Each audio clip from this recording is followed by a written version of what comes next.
press the bell icon on the YouTube app and never miss another update. Good evening friends, सत्य Ganga YouTube channel में आप सब लोगों का स्वागत है। मैं संतोष अग्रवाल दून एकेडमी आगरा से आपके सामने फिर हाजिर हूँ एक नए टॉपिक के साथ, जिस टॉपिक का नाम है न्यूनतम समर्थन मूल्य। दोस्तों, अभी सरकार ने खरीफ की फसलों को न्यूनतम समर्थन मूल्य अभी 1.5 गुना किया है। तो आज हम इसी के बारे में जानेंगे कि न्यूनतम समर्थन मूल्य होता क्या है, सरकार इसे कैसे लागू करती है, इसके कौन कौन से फॉर्मूले होते हैं और अभी प्रेजेंट में जो न्यूनतम समर्थन मूल्य लागू किया गया उसके लिए किस फॉर्मूले का प्रयोग किया गया।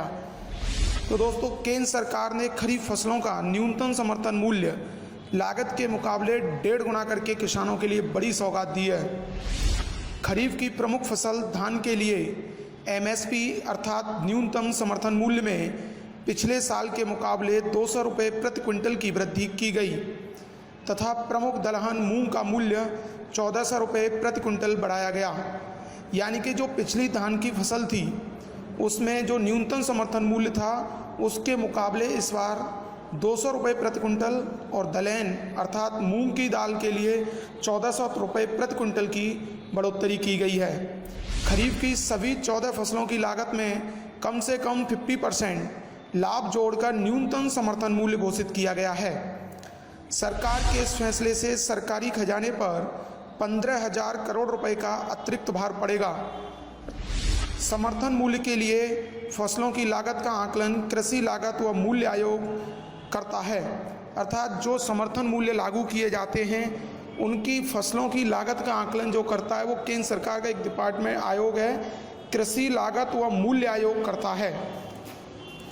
देखो दोस्तों, ये तो था कि उसके लिए कि न्यूनतम समर्थन मूल्य जो अभी लागू किया गया है उसके बारे में थोड़ी सी नॉलेज। अब बात करते हैं ये किस प्रकार तय होता है, यानी कि न्यूनतम समर्थन मूल्य तय किस प्रकार होता है।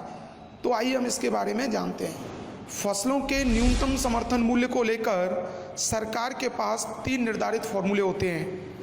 इनमें से किसी एक के आधार पर अधिकृत 22 फसलों की MSP घोषित की जाती है। न्यूनतम समर्थन मूल्य घोषित करते समय अखिल भारतीय स्तर पर विभिन्न राज्यों में संबंधित फसल की खेती की लागत को आधार बनाया जाता है।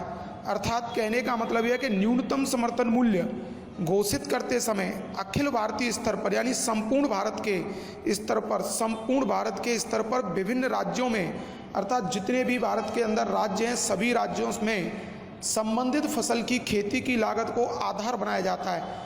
आधार का मतलब है जैसे अभी सरकार ने धान का समर्थन मूल्य घोषित किया तो पूरे देश में सभी राज्यों में जो धान की फसल है उसकी खेती की लागत को आधार बनाया गया, तब जाके धान के समर्थन मूल्य घोषित किया गया।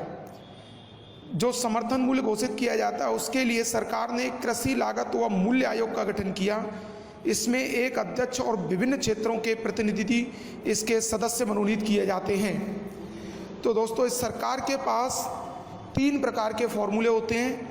Number 1 formula A2, number 2 formula A2 plus FL, number 3 formula C2। तो फॉर्मूला A2 है क्या, इसके बारे में हम जानते हैं। फॉर्मूला A2, इसमें खेती की कुल लागत को जोड़ा जाता है। इसमें नकदी तथा अन्य तरीके के खर्च को भी लागत का हिस्सा माना जाता है। थर्ड पॉइंट, इसमें मुख्य रूप से किसानों की ओर से खेती में लगाए गए बीज, खाद, कीटनाशक, मजदूरी, ऊर्जा और सिंचाई पर आने वाला खर्च शामिल किया जाता है। तो समझने वाली बात यह है कि यहाँ पर फॉर्मूला A2 जो होता है इसमें खेती, जैसे कि हम कोई खेती कर रहे हैं, कोई भी फसल उगा रहे हैं, उसमें जो कुल लागत आ रही है फसल में उसको जोड़ा जाता है। जिस फसल में लागत जो आती है उसमें नगदी जो हमने नगदी दिया तथा अन्य तरीके से जो खर्चा किया वो भी लागत का हिस्सा माना जाता है। इसमें किसानों की ओर से खेती में जैसे कि लगाया गया बीज, खाद, कीटनाशक, मजदूरी, ऊर्जा और सिंचाई तथा अन्य किसी संसाधनों पर जो खर्च किया जाता है उसको भी इसके तहत जोड़ा जाता है। तो इसी को कहा जाता है फॉर्मूला A2। दूसरा फॉर्मूला है फॉर्मूला A2 प्लस FL। इसमें खेती में आने वाले इसमें खेती में आने वाले सभी वास्तविक खर्च के साथ साथ परिवार के लोगों की मजदूरी भी लागत में जोड़ी जाती है। यानी कहने का मतलब यह है कि खेत में आने वाला जो वास्तविक खर्च है और उसके साथ जो परिवार के सदस्य मजदूरी करते हैं खेती में, उनकी मजदूरी को भी इसमें जोड़ा जाता है। अर्थात इसमें A2 की लागत यानी फॉर्मूला A2 के तहत जो लागत आती है वो लागत तथा खेतीहर परिवार के श्रम को भी जोड़ा जाता है, जो आमतौर पर लागत का हिस्सा नहीं माना जाता। तो ये था formula A2FL। Formula number 3 formula C2। इसमें लागत में A2 प्लस FL के साथ बटाई पर ली गई जमीन का किराया तथा अपनी खेती होने की दशा में खेत के मूल्य का ब्याज भी जोड़ा जाता है। ब्याज की दर FD अर्थात फिक्स्ड डिपॉजिट के आधार पर तय होती है। यानी फॉर्मूला C2 जो है उसमें A2 प्लस FL के साथ अगर कोई ज़मीन बटाई पर ली गई है तो ज़मीन का किराया अथवा अगर खेती अपनी खुद की है तो उस खेत के मूल्य का ब्याज भी इसमें जोड़ा जाता है। और जो ब्याज की दर जो होती है वो FD के आधार पर तय की जाती है, यानी फिक्स्ड डिपॉजिट सावधि जमा खाता। फिक्स डिपॉजिट चालू वित्त वर्ष यानी वर्तमान में जो चालू वित्त वर्ष है हमारा 2018-19 के आम बजट में MSP को लागत से 1.5 गुना करने की घोषणा की गई थी। अतः चालू खरीफ सीजन में MSP घोषित होने वाली MSP में A2 प्लस FL फॉर्मूले को आधार बनाया गया है।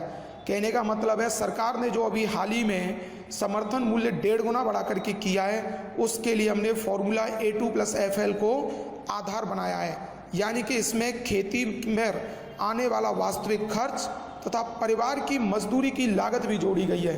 तो यानी जो अभी समर्थन मूल्य है उसके लिए कौन सा फॉर्मूला लागू किया गया, उसके लिए किया गया A2 प्लस FL।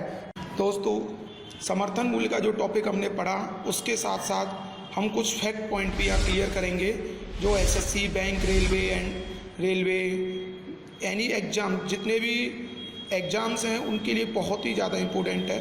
तो जैसे यहाँ फैक्ट पॉइंट है कि देश में कुल 675 कृषि विज्ञान केंद्र हैं।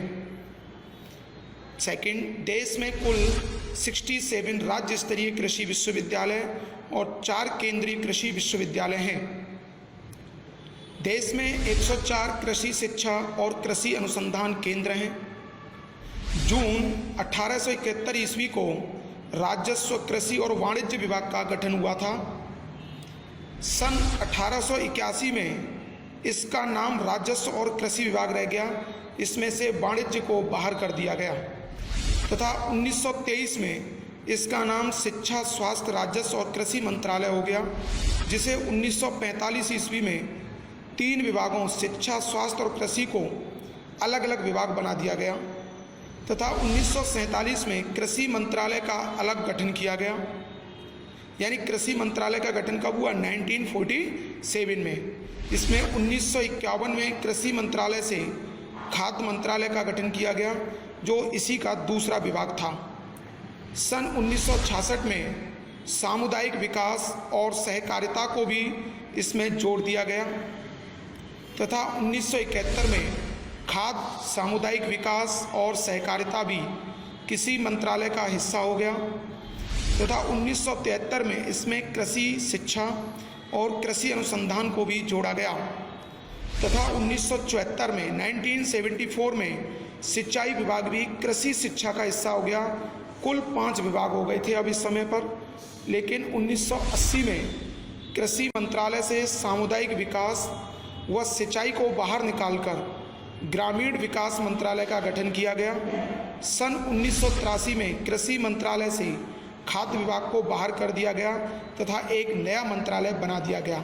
तो दोस्तों ये कृषि से रिलेटिव जो डिपार्टमेंट यानी विभाग बने उनसे रिलेटिव कुछ फैक्ट पॉइंट थे।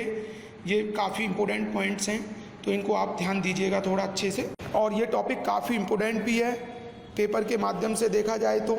ठीक है दोस्तों, थैंक यू। एक नए टॉपिक के साथ फिर हाजिर होंगे। धन्यवाद।